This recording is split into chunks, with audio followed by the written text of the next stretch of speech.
Class পোর্টালে আমরা নতুন স্টুডেন্ট কিভাবে অ্যাড করব।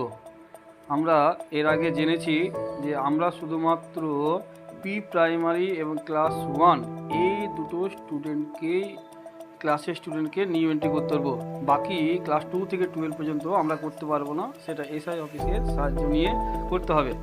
তো আমাদের 2026-27 যে নতুন স্টুডেন্টগুলো ভর্তি হয়েছে সেগুলোকে আমরা নিউ এন্ট্রি কীভাবে করবো সেটা দেখি। তার জন্য আমরা ইউডাইস প্লাস পোর্টালের স্টুডেন্ট মডিউলটা লগ ইন করে নেব।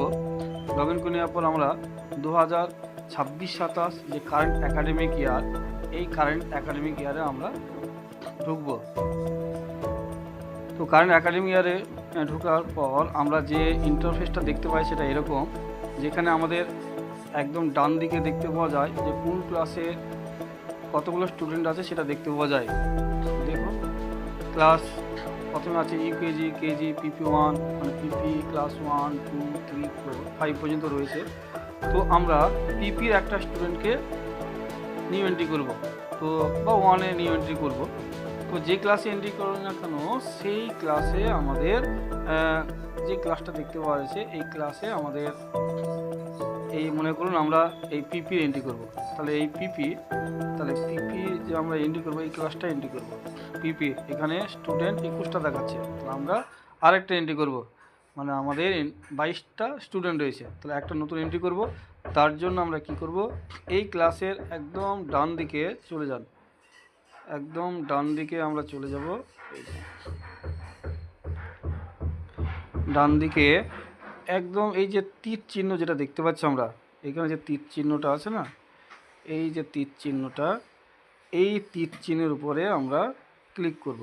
ঠিক আছে, এটার উপরে। তো এটার উপরে আমরা ক্লিক করে নিই। দেখুন এখানে দুটো অপশন রয়েছে, অ্যাড স্টুডেন্ট আর ভিউ ম্যানেজ। আমরা এই অ্যাড স্টুডেন্টের উপরে ক্লিক করব। আমরা এই অ্যাড স্টুডেন্টের উপরে ক্লিকটা করে নেব। এখানে দেখুন একটা ফর্ম চলে এসেছে ডিসিএ, মানে যে নতুন স্টুডেন্ট এন্ট্রি করব তার জন্য ফর্মটা চলে এসেছে। এখানে ওই নতুন স্টুডেন্টটার জন্য তথ্যগুলো আমাদের দিতে হবে। ঠিক আছে, তো যে স্টুডেন্টটা আমরা নিউ এন্ট্রি করব তার সমস্ত তথ্য নিয়ে আমাদের বসতে হবে। তো দেখুন প্রথমে আছে অনেকগুলো অপশান আছে, আপনার যেটা যেরকম অপশান চাইছে সেগুলো সঠিকভাবে পূরণ করে সাবমিট করে দেবেন। এই লাস্টে সেভ আছে, সেভে ক্লিক করতে হবে। তো মনে করুন প্রথমেই যেটা করতে হবে, চেক আধার অ্যাভেলেবিলিটি, এখানে টিক চিহ্ন দিবেন। টিক চিহ্ন দেওয়ার পর ওই